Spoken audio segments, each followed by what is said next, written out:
All right. Hey, welcome to Bull Run at Night or whatever the heck you want to call it. Basically, we're just trying to reconnect and talk about some things that have been happening on the field and around college football. We're talking not live. We're gonna record this and repost it up because, well, we're not nearly trying as hard as we used to. So it's me, Matt, and Conrad, some of the original posters on Bull Run, and just here to go over what has been a very interesting offseason, and not just from Buffalo's perspective, but apparently from everyone in the Big 12, the American Athletic Conference, and a bunch of schools wanting to get in. So I'll start by saying, outside of the UB drama, I missed a lot of what was going on in college football. My kids are now 2 in high school, 1 in middle school, 1 going into kindergarten, and I had zero time for any of that. And when the news hit, that's like, oh, by the way, the AAC is expanding the other day, I felt like I was completely sideswiped. Obviously, Matt and Conrad, how close have you guys been following anything outside of Leipold deciding to be Turnergill 2.0? And Yeah, I kind of took the summer off from football. After the Super Bowl, I didn't even really follow the draft, to the point that, like, oh, the Bills are down to 53 people now. And I did see something with Oklahoma in the SEC, and Conrad's going to be the expert in this panel. yeah, I can't wait to hear Conrad's tweets, and Conrad will tweet something, and I'll be like, "Oh, I better go see what happened." That's kind really of are, Conrad. If you don't see Conrad's Twitter stream, you're missing out on a lot if you're a Buffalo sports fan. I mean, I don't follow the professional leagues that much, other than what Conrad says. Yeah, so I understand that, the Pipers come calling for the Big 12 again, and so there's a round of backfilling, and I'll let Conrad talk before I say too much, but I'm not optimistic about any northern school getting much of an invite. Well, I think there wasn't that much to say. I think I was at Leipold first. We did Leipold drama for a long, that seemed like a very drawn out process. And then we had Blue Collar U, so that was fun for like a couple of weeks. Mm-hmm. And then there was going to be nothing. And then just, for out of the blue, it was rumor Texas or Oklahoma leaving. And then a couple of days later, it was fast Texas or Oklahoma leaving. And that was, inevitably you either thought the Big 12 was going to die or the ACC was going to die or get raided. So, and now it feels like it's only been a couple of weeks and it's ACC getting raided. And, it's very clean. And so it's just, I think a matter of fact, I mean, I don't know when AAC week was the first time. It had to be like in 2010, that league's not even that old. It had to be like 2012 or something like that. But a while ago. But it's inevitable that the teams in the AAC were very transactional and they were going to take whatever shot they got. It was pretty clear that the Big 12 and the Pac-12 were kind of falling behind the other conferences, so something was going to happen. And the big thing was when the AAC signed their deal for like $1 billion, but like 15 years. Mm-hmm. They would have gotten double the money if they would have signed a grant of rights where they, which would have kept the AAC together, and the UCS and the Houstons and the teams that are leaving would not sign that deal. And so it was clear if the opportunity came up, those teams were going to leave, and they did. So that's it's clear. And as far as my thoughts of Buffalo, a little bit every night before going to bed, I throw out my thoughts, and it's for me, I'm just the AAC I was interested in was the UConn, Temple, UCF, Houston, Cincinnati. This not only the Texas, Florida, Ohio recruiting bases, but the schools that are close to us, and these basketball programs that are going to help our basketball program grow. That's all gone. So I don't know, if I want to spend my summers or my Saturdays watching, UAB and South Florida, it's really not the same. Yeah, that's a good point. I mean, do we want to go? But I was wondering. I'd heard a rumor that Texas and Oklahoma left because they were afraid of playing Leipold every year. I mean, is that possibly true? No one's afraid of Kansas. Yeah, I mean, my gut says we should do it just because I think what's going to happen is the AC is going to rate somebody, and they could very well put the rest of the group of 5 out of business as far as football goes. Like if they kill another conference, then it's the AAC it's not a P6. I'm not going to say it until every other football conference is dead. You're not a power conference, but they're close. Be the AAC, the Mountain West, and the big boys. And what's, is the Belt or Conference USA or the MAC makes sense after that. So I kind of want to be the rat jumping off of one ship onto another ship, even though that ship might too go down eventually. Yeah. My distaste for the MAC has grown every year, every single year. I just don't like being in the conference. I don't like the conference. I don't like the people in charge. I don't like having to be a peer to Eastern Michigan when we're the largest university. Say again? But you don't like Maction? No, I don't like that. They changed their entire dang website, for that stupid thing. Not just the Twitter handle, but like literally the URL for like conference website. Yeah. And like that's small potatoes compared to just like holistically, the University of Buffalo is not a peer institution to Northern Illinois. It is not. And it's not a peer institution to Eastern Michigan. It's not a peer institution to Central Michigan. And I'm sick of it. And I don't like that. I do like the geographic. That's all it is. And that has always been the thing that's like, oh yeah, this would be tough to give up. And I like that if we spend money, we got a chance to be top 4 or so in every sport, and sometimes we spend money and sometimes we don't. But I'm just tired of being in the MAC. And I think that my like level of investment in things has gotten to a point where it's like, let's see what happens. I do also think that the writing is on the wall for several MAC teams, not Buffalo. Whether a conference gets rated and we end up losing some combination of the Belt, the MAC, and Conference USA, or what. If you go into that, the BBS, the CSN BBS, like there is some real, what is that, MAC BBS? Oh, yeah. The post there. I know what you're talking about. There's some real kind of concerns about, it might be 10, 15 years, but like long-term ability to stay at the FBS level. And for some of those schools to exist. Let's be honest. Sure. Yeah. And there so was a mass exodus of athletic directors this year from the MAC, and that was kind of the rumors is that they're jumping the ship before it sinks.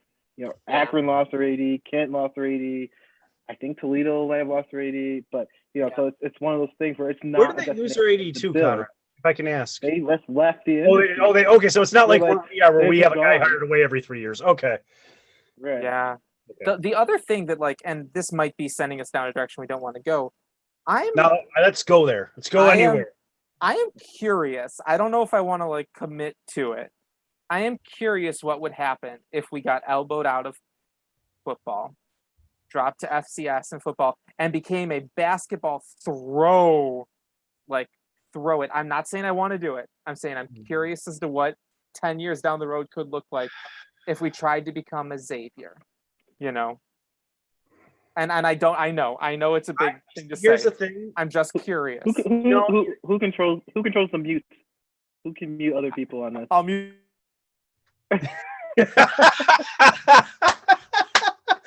See, here's my problem, Matt. All right. I mean, I see obviously you've entered the Bucky Gleason school of thought on how to run a college basketball program.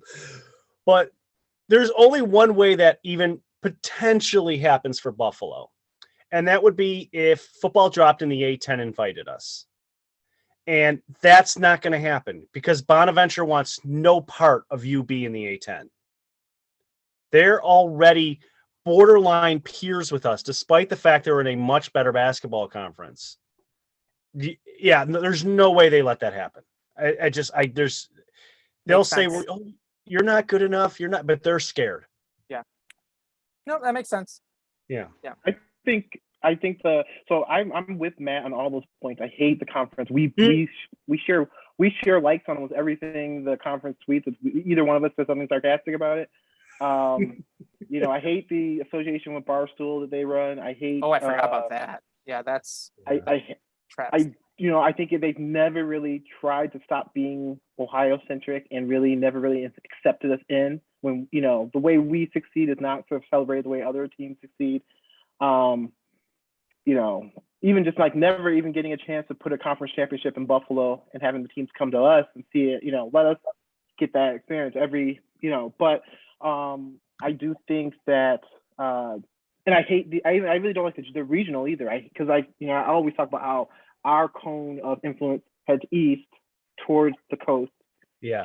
And going towards Ohio just goes away. It's close, but it's close to the wrong side where everyone goes. We don't even have a Tim Hortons here, and as I sit in Cleveland right now, so it's totally a different place, even though it's closer than New York. But New York is more of a similar place than Buffalo, even though people don't like to say it. But I do like is that I was saying yesterday on Twitter that someone has to win the game, and so UConn found that out. Well, you're giving control to teams that don't share your values, and so when the AAC said women's basketball doesn't make us any money, so we don't care about it, that is not what UConn's about. They left, and they're fine. For us,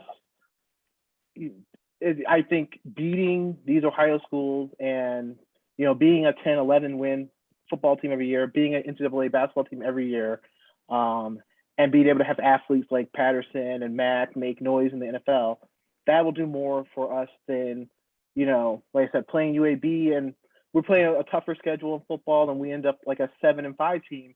We're off the page in Buffalo again. If we're a technically better basketball team and we're winning 20 games and we're fighting it out in the AAC tournament, we're off the page on the Buffaloes again. We have to be dominating to get there. And in this conference, we can until it dies.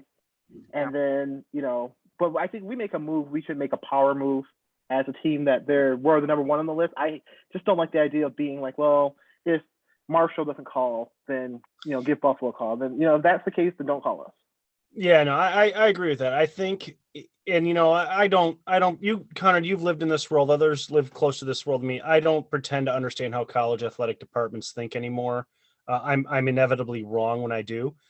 I don't know how much the institutional makeup of UB matters in terms of as a school, because I look at a lot of the candidates in the school, and honestly, look, I don't get the attraction of Marshalls. I don't get the attraction of butts in the seats as a whole in college, because college, all sports are changing. That butts in the seats are no longer what they were. It's TV money now. So how many people are watching? But I mean, yeah, I agree with you. If UB's high on their list because it's like, look, this is the school that fits in with what the AAC wants to be. We want to add another AAU.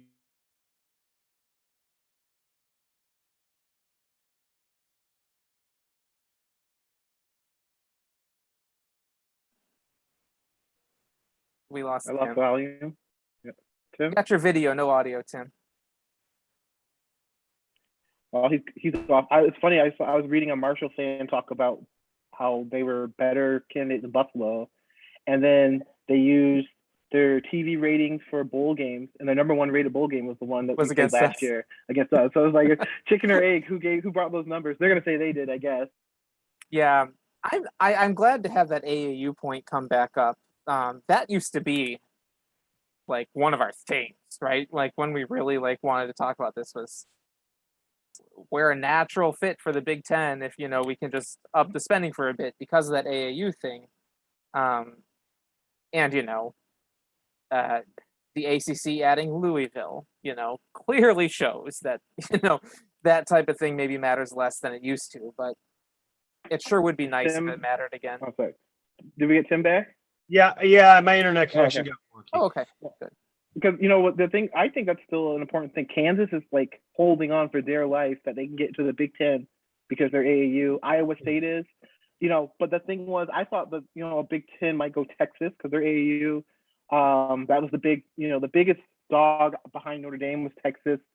And then you're kind of then locked into almost nothing. Virginia, Vanderbilt, our team's going to leave the SEC and the ACC for a Big Ten. I don't think they would. I think stadium's important. I think if we had plans for a shared stadium near our campus, that might be enough for the Big Ten just to get a presence in New York State, to get the Big Ten network on TVs in New York State. That might be a thing. I don't know enough of my media research, but I do know that Rutgers was for the New York City market, and then Comcast changed it so they said it's the state that your school is in. So New Jersey got the Big Ten network and on Comcast, but New York did not. But that's just Comcast, and I couldn't find any information that any other cable provider was doing that. And Comcast is actually very small in New York. So, but if that's something that is happening or is on the horizon, that they could lose the New York metro area, then Buffalo becomes really, really important again. That you can get 20 million TVs you can get the Big Ten network on 20 million TVs just by letting us in, and we're AAU. But but we still had to do our work for the stadium, and we had 10 years to do it, and we didn't do it yet. So I don't see, that's not going to happen right now. No, and not unless somebody actually puts their boot on the neck of our local state rep people and says, no, the Bills don't get a stadium unless it's somehow incredibly conveniently connected to UB, period. Like if you put it downtown, fine. Extend the light rail. Otherwise, put it in Amherst. And, I like my idea. Tear down UB Stadium, put the new Bills Stadium there. It's on state land. The state owns it. The Bills are the primary tenant. Let them buy the golf course across the street for their parking lots and office buildings if they want it. But I have no illusions at all that any Western New York state rep is actually going to step up and do what the people around Utica manage to do for Syracuse every time a bill comes up. Yep. Yeah, and Yeah, there's way too much of this, like the Bills are Buffalo going on, that I just have no truck for. Like, now the Bills are one decision away from being Austin. That's I think that's a little more severe than I put it. I just hate the way that like people live in the city with all its food and its art museums and Niagara Falls and nature and like good weather, and talk about how the Bills are the entire soul of Buffalo and the entire city will burn to the ground if they leave. And it's like, no, they'll be fine. People will be sad, but the city is not going to like shrivel into a husk without the Bills. Like it's just not. Tiger Cat fans. Yeah, but it is about how you present yourself to the nation, and that is our preeminent beacon to the rest of the country. And I think that matters a lot when you think about the Bulls. And I think even in this realignment conversation, if you're going to go to the Big Ten and be 2-10, you're not going to get fans because we're losers, and we don't want to present Buffalo out as losers.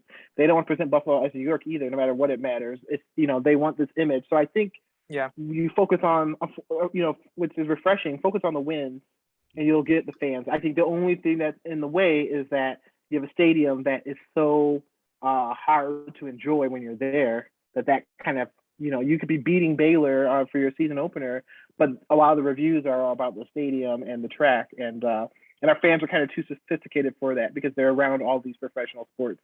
But if the Bills left, I mean, I don't want to talk about it because you hate mail if anyone ever watches it, because whenever you do that conversation, you get it. But San Diego, I don't care. They're tearing down the NFL. They're tearing down the NFL stadium, and they're building up a brand new stadium for their football team in San Diego State. So that's it's going to end up being a great thing for San Diego State that the Chargers left. And so I think we would get the similar bump if the Bills left. It would be good for the UB program, but I don't think, I think it'd just be better to do that UNLV model where UNLV put a brand new stadium. It's right across from their campus, and it's right in the center of where they want to put their things for their city. So it works out for both teams. UNLV got a great deal. The Raiders got a great deal. It's kind of win-win for everyone except the taxpayers who paid for everything. But at least they got That's my point. If you're going to pay for everything, I don't like paying for stadiums. I hate, like we did that up here in the Twin Cities. I hate it. But if you're going to do it, You put it on state land and the state owns the stadium. That way, if the Bills do leave for Austin in 10 years because they have a new owner who has a fit, that stadium is still of use for the people of New York.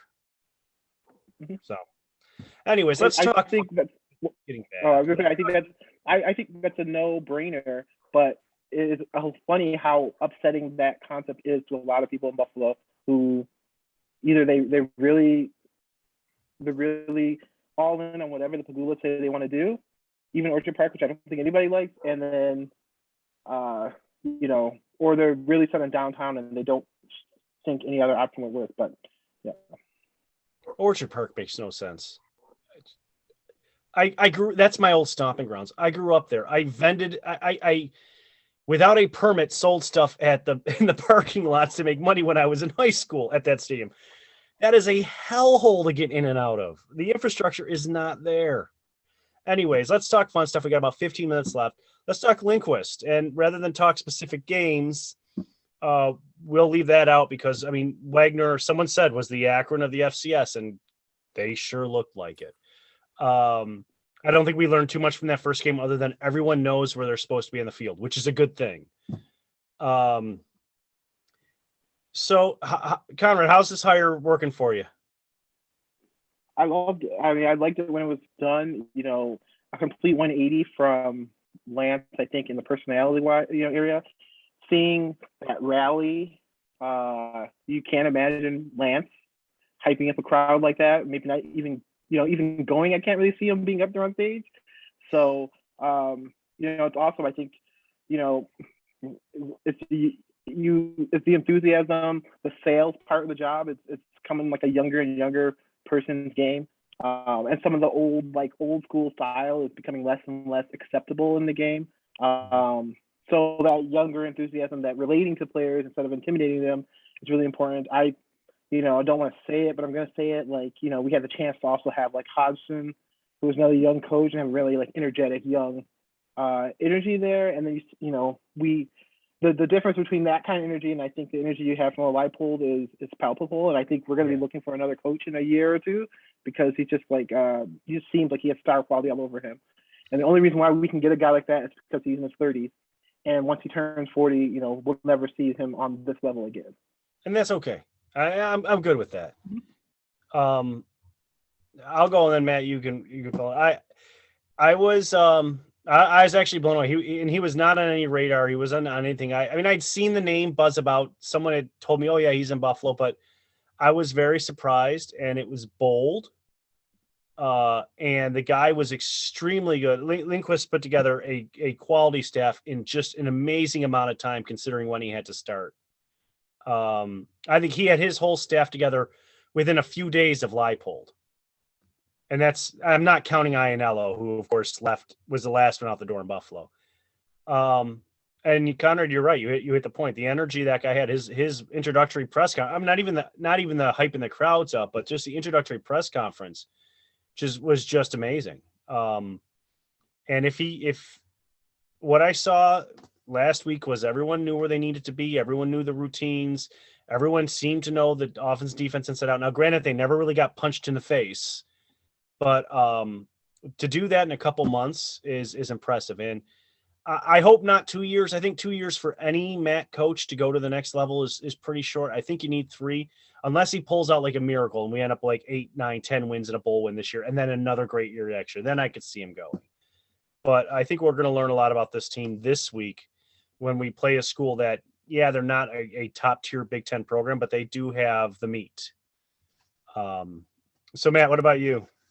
Yeah, you guys are reminding me of things that happened longer ago than I was prepared to talk about. But, I said in the past on one of these and, writing it down and stuff, I just reached a point with Leipold throughout his tenure. It was am I excited to watch this team play? And I think the few times that I was truly excited is, the Joey Banks, against Penn State, hard-hitting tackles in the backfield. That's the type of football I like, and Conrad's called me on it, Tyree's throwing bombs all over the place. I'm yeah, I don't know, why? And sometimes I was do I really believe that, or am I just saying it because of Leipold's personality? But I got to tell you, for a game that I was my wife halfway through the second quarter was like, "Isn't this boring to like watch a game like this?" I was like, "Yes," but I was so excited to watch that game, and I actually had to stop and be like, "Wow, like I was not this interested last year, even with all the like, are we gonna play? Are we not? Oh gosh, it's coming back." Um, wasn't that excited the year before with Patterson coming into his presumably last year, and um, as many question marks as we have with talent turnover and is this new staff going to have the cohesiveness? I genuinely was excited to see what they brought to the table, and that's that young energy. Um, Thinking back, I was not as impressed by the initial conference. There was a little bit more cliche stuff than I expected, but it Mhm. was clear that he cared. It was still cliche, but it was clear. I don't think you can avoid cliche at No, those. I don't think so, and I think I just had different Mhm. expectations that were maybe unrealistic.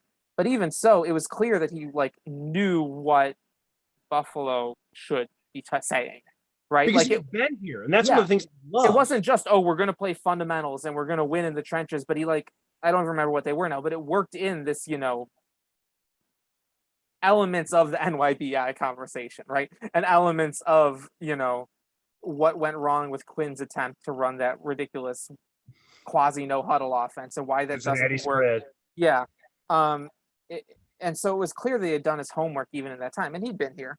But the one thing I was really looking for in the game itself, and I know we're not talking X's O's too much, was Tim, as you put it, people knew where to be. Like I don't have the best eye for gauging line play, but that's my concern. That's what I want to see is how much can we hold together a scheme in the line if the talent's not there, if the beef isn't there quite the same way. They had a graphic that we're averaging like 293, and I know there were times we were averaging like 310 the Yeah. last few years, and so that's a bit to give up, but it's still good. And so I'm interested to see if that unit can hold together. And from what I can tell, it looked all right. But yeah, I sometimes wasn't sure if I believed it or if I was just saying something because like Leipold is boring. Like I think we talked last time. You got to find the video of him doing the drive along for Town Automotive or whatever, just like trying to gin up excitement, and it's just not happening. And I've made jokes in the past about him just like staring grimly into an overcast sky. But I was legitimately excited for a game. I was like, yeah, like I think my brew peg was like 42-6 or something. And even halfway, I turned off after the third quarter, but even halfway through, I was like, yeah, like it's fun to think about what this could be. And I feel like there was a Mac coach in the last 5 or 6 years who was hired away after 2. And I guess Fleck got 3 years. Fleck was 3 because the Dino? first year was I think Fleck might have been 4 even. Is I mean, that the first is year that Fleck- young guy at Kent State still there, or did he jump this past offseason? No, he's still at Kent State. Still there? You're thinking of Darren Hazel, I think. No, I'm Hazel thinking did of go more after 2. recently than Didn't he? that. But Hazel- Hazel yeah. did go after 2, but I'm thinking of someone more recently, and it's just Maybe Haywood too from Miami. He was in and it. out. That's No. what I'm thinking. He had his own issues after he Yeah. left, but he did He get hired left, right? away. Yeah. Yeah. I think so for me, I was watching very uncritically. I can't tell much. I was expecting Marks just to get 25, 30 touches. And just, kind of running the line and say that, give it to the best player high school style. So I was actually really impressed that, he opened it up really early on that deep pass. And, we're going to try to, play his style. And, but then I watched the Kansas game the next day, and that's where I really, really got happy just because I think I realized that Lance is going to run his system and nothing else, which is why you have those really bad years of Lance where he doesn't have the personnel. He's just going to keep running into the brick wall until he gets like his carpenters in there to remove the wall. And that I hate that because it's wasting our time. It's and if it doesn't work out, you just wasted a lot of time, a lot of momentum. That it looks like we have a coach who's going to come in and try to win every year, win every game. Yeah. Figure out how he's going to try to win Nebraska, not to say I'm going to do what I'm going to do, and if we win, we win. If we lose, we lose. And I think that's kind of Lance. I think was prepared to lose last week against South Dakota, and it's just so funny because when the discourse, all the online discourse from Kent fans is like Lance is God, Buffalo's trash. Kolonicki is a genius. And why would he bring Borland? He's old. He doesn't know what he's doing. And as always, Borland bailed him out. The defense was stout, and the offense was just so uninspired. And so I was just like, man, I'm so happy not to have to deal with it anymore. Just really, I mean, I think I love what it happened. It was a great time. It was really stable, and it's probably at a time we needed stability because everything else in the MAC kind of settled down beneath us. Mm-hmm. But like Matt said, just very uninspiring, and you just kind of knew we didn't have it. But we might have a chance of having it now, and we might, not just lose the championship every year. And it's funny. I was on Twitter saying to the Kansas fans, like, guys, this is life until he hires a co-offensive coordinator. Like this, Leipold is loyal to a fault. The guy Kodalicki's been with him forever, and we all saw. It wasn't until a co-offensive coordinator was hired that Zabrowski, I think, was holding that job, right? That all of a sudden, oh look, UB's offense is now tearing it through the conference. So, yeah, I love, like someone had mentioned the staff cohesion and their concern about like how is the staff going to cohese. That's the one thing that again really impressed me is all these guys have worked with Lindquist at one point or another. I think out of all the coaches, at least 6 of them have either worked under him or over him at some point in his 12-year rise to this position. So I'm not too worried about that. And I'm sure he seems a good communicator. I'm sure he's told them all, look, this is Buffalo. This is what you got to do. And, my only concern right now is the offensive line. That's really my only concern for this team in the world is the offensive line. If they can recover from the losses they have and, losing Nowitzki to Kansas late really hurt. I think this team will be really good. And I think, maybe he could be a guy who's gone in 2 years. I hope he is, because if he's gone in 2 years, it means we probably, we bowl and win this year and win the MAC and bowl next year. In which case, what else can you ask how else would you phrase that hire at that date if the guy is gone in 2 years because the team is too good? Or we're in the American Conference and we can afford to pay him to keep him around just a smidge longer. Assuming the American Conference still has $7 million a year per team. But I digress. I did learn on Twitter today, Nebraska fans are very sensitive. I don't know if you guys saw that. No. Someone put up a fan post on Bull Run. I was really busy at work today, and it was my kid's first day at a new school, and my other kid starts a new day at a new school tomorrow. So this week has been like a complete train wreck for me. So I said, I'll throw this one up and tweet it out. It was funny. It was things like, the Cornhuskers' first name as a football team was the Bug Eaters. So, I posted it, and all of a sudden, like, Kansas fans just started, like, hitting my mentions about how juvenile the attacks were and how stupid the blog was and all of this stuff. And what's funny is because one of the things about, like, it was basically a how to hate article. One of them was, like, Kansas fans are overly sensitive about everything. And it's like, you guys are just kind of proving his point. We only got 5 minutes left, so why don't we just do picks for the game? I'm not going to hold you guys to brew peg for these, so just throw out what's on your mind, and if you decide later to change it, that's fine. I haven't done my brew peg yet. So, Conrad, do we get a scalp this week for the Big Ten? Why not? I would say yeah. The one thing that worries me with Nebraska is their quarterback can run, mm-hmm. and just something that we always had trouble with in Buffalo. But I mean Nebraska.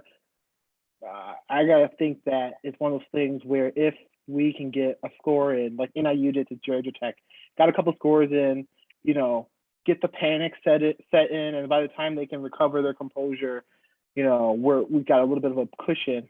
I think we can win it. And 28-21, 28-24, maybe a little stop at the end before Nebraska can score and win it. So if we can get a good 14 in that first quarter, let Nebraska panic it out through the half and then kind of hold them off in the second half, I think, why not? Okay, Matt. I don't think we can win. I am not high on Kyle Van Treese. And Illinois' quarterback that beat Nebraska in the season opener. Illinois' quarterback that beat Nebraska in the season opener is a former 4-star recruit who transferred to Illinois from Rutgers. He can sling the ball all over the place. The one play from Wagner that I think is meaningful is that interception that got called back where Van Treese just did not have the zip on the ball to get it to the sideline. He doesn't have it. And I don't think we can beat Nebraska without that type of threat from the drop back. I'd love to say that Nebraska looks vulnerable. I was thinking there might be a parallel to a while back we had Penn State or Pittsburgh in our sights, and Bowling Green beat them the week before us. I was like, shit, now they're gonna be pissed off, and we're not gonna, I kind of identified them as a vulnerable team, and I think that might be there, but the quarterback room has to prove it to me before I start to feel like those games are something I'm willing to get my hopes up for. Okay. And maybe they do it this game. Maybe it's this game that we do it. So we're going to lose because KVT's not good enough. That's Gritzmacher. Gritz.